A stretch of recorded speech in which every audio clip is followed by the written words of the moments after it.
कोल्हापूर शहरातील टिप्पर चालकांचा किमान वेतनाचा मुद्दा गेल्या अनेक दिवसांपासून ऐरणीवर आलाय।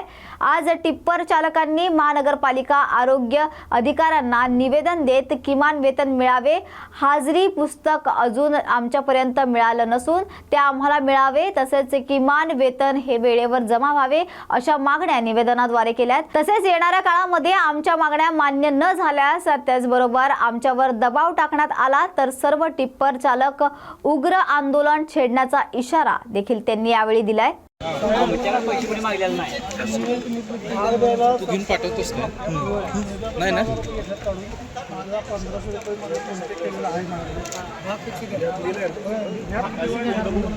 आम्हाला किमान वेतन प्रमाणात आहे, आम्हाला वेतन मिळावं। त्याच्यानंतर हजरी जे पुस्तक असतं ते आम्हाला अजून त्याच्यावर आम्ही सहीच केली आणि ह्यातलं एक जर पोरगा उद्याच कामाचं बंद झालं तर उद्याच आम्ही उपोषणाला बसणार। यातलं एकही पोरगं दबाव टाकून एखादी पोराला जर कामावून काढायचा प्रयत्न केला तर आम्ही उद्या उपोषणाला बसणार। आणि जो परवा जे कोणी आमच्या सहकारी ड्रायव्हरांनी जो पक्षाच्या नेत्यांच्यावर असून या पक्षांच्यावर जो आरोप केलेला आहे पैसे घेते हे सर पूर्णपणे खोटं आहे। यात काही आमच्या पैसे मागले नाही, त्यांच्यामुळे आमचा पगार वाढला। आम्ही स्वतःहून ज्या आम्हाला महाराष्ट्राला आम्ही मी 500 रुपये काढायला आम्ही सगळ्यांनी दिलेले पैसे घात करायला बसलो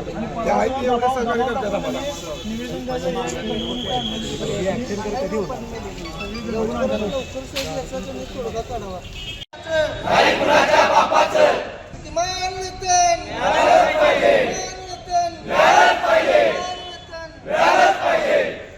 माझं नाव अमर बावडेकर। मी गेले 6 वर्ष या टिप्पर चालकमध्ये काम करत आहे। गेले 6 वर्ष किमान वेतन प्रमाणे आम्हाला वेतनही मिळालं नाही आणि आमचा पीएफ वेळेवर नाही ना पगार वेळेवर नाही। आणि जे परवा दिवशी आमचे जे सहकारी ड्रायव्हर होते त्यांनी निवेदन दिलेलं आहे त्यांनी बोलून दाखवलं आहे की आमच्याकडं पक्षाचे नेते आम आदमी पक्षाने पैसे मागलेत, 500 रुपये मागलेत। हे पूर्णपणे खोटं आहे। कुठल्याही पक्षाच्या नेत्याने आम आदमी पक्ष आपल्या कुठल्याही पक्षाने आम्हाला 500 रुपये द्या असं बोललेले नाहीत। यात सर्वजण आम्ही विचारू शकता कुणालाही की तुमच्याकडे कुणी पैसे मागितलेले पक्ष हे पूर्णपणे खोटे सांगितलेलं आहे आणि पक्षाची बदनामी करायची हे त्यांचं कारस्थान आहे। आज तुम्ही काय निवेदन दिले? आज आम्ही किमान वेतन आम्हाला मिळावं, हाजरी मस्टर आम्हाला जे आमचं हाजरी पुस्तक आहे ते अजून आम्हाला मिळालं नाही, वेळेवर पगार मिळत नाही। परवाच्या निवेदनाला 5 तारखेला पगार का 7 तारखेला होते म्हणून सांगितलेलं ते पूर्णपणे चुकीचं आहे। पगार ह्या 20 तारखेच्या पुढेच होतो, 26, 27 आणि पटत नसल्या तर आम्ही स्वतःहून जेवढी ड्रायव्हर आहेत त्यांची बँक स्टेटमेंट आम्ही दाखवू शकतो। एका वर्षात पे पण भरले। हां, VFE जागेवर अजून मिळालेलं नाही।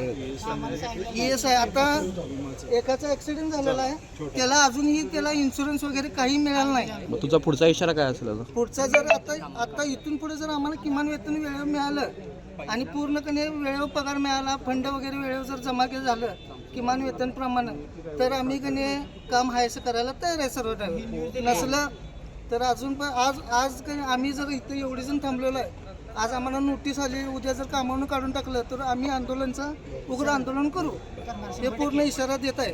5 ते 6 महिन्यांपासून प्रलंबित असलेले नवीन कामगारांनी नोंदणी फॉर्मच्या संदर्भात कामगार ऑफिस येथे विचारणा केली असता कामगार अधिकारी हुंबे यांनी उडवाउडवीची उत्तरे देऊन अत्यंत संतापजनक विधान केलेत।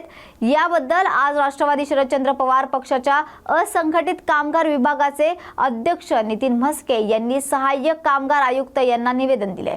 यावेळी बोलताना त्यांनी प्रलंबित कामे येत्या 8 दिवसांमध्ये पूर्ण केली नाही तर कार्यालयामध्ये पुन्हा निदर्शने करण्याचा इशारा नितीन म्हस्के यांनी दिलाय।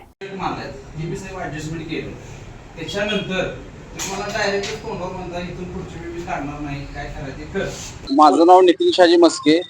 आज आम्ही बांधकाम कामगार आयुक्त कार्यालयाला आमच्या 6 ऑगस्ट पासून ज्या मागण्या पेंडिंग होत्या किंवा जे कामगारांचे अर्ज प्रलंबित होते ते मंजूर करण्यासाठी एक निवेदन दिलेलं आहे। त्याचप्रमाणे एक कामगार अधिकारी हुंबे म्हणून आहे त्यानं ज्या भाषेत आम्हाला 8 दिवसापूर्वी उत्तरं दिली होती, टोलाटोलीची उत्तरं दिली होती की आम्ही करत नाही किंवा तुम्ही आयुक्तकडनं करून घ्या, अशी भाषेची आम्हाला भाषा वापरलेली. त्या संदर्भात आजचा फक्त हा ट्रायल आहे. येत्या 8 दिवसात जर माझी प्रलंबित कामं जर या कार्यालयानं जर निकाली काढली नाही तर येत्या 8 दिवसात यांच्या ऑफिसमध्ये एकही खुर्ची ठेवणार नाही. दुसरी गोष्ट, यांची तोंड काळं करून यांच्या तोंडाला काळे फासून तीव्र आंदोलन करणार आहे. एवढाच या तुमच्या माध्यमातून इशारा देतो. आणि यांनी कामगारांना वेठीस धरण्याचं काम अजिबात करू नये, आमच्यासारख्या स्वाभिमानी कार्यकर्त्यांच्या नादी लागू नये, एवढेच आपल्या माध्यमातून सांगतो आणि थांबतो. तर या होत्या आजच्या महत्त्वाच्या घडामोडी. अशाच महत्त्वाच्या घडामोडींसाठी पाहत रहा न्यूज मराठी 24/7. नवा भारत नवा विचार.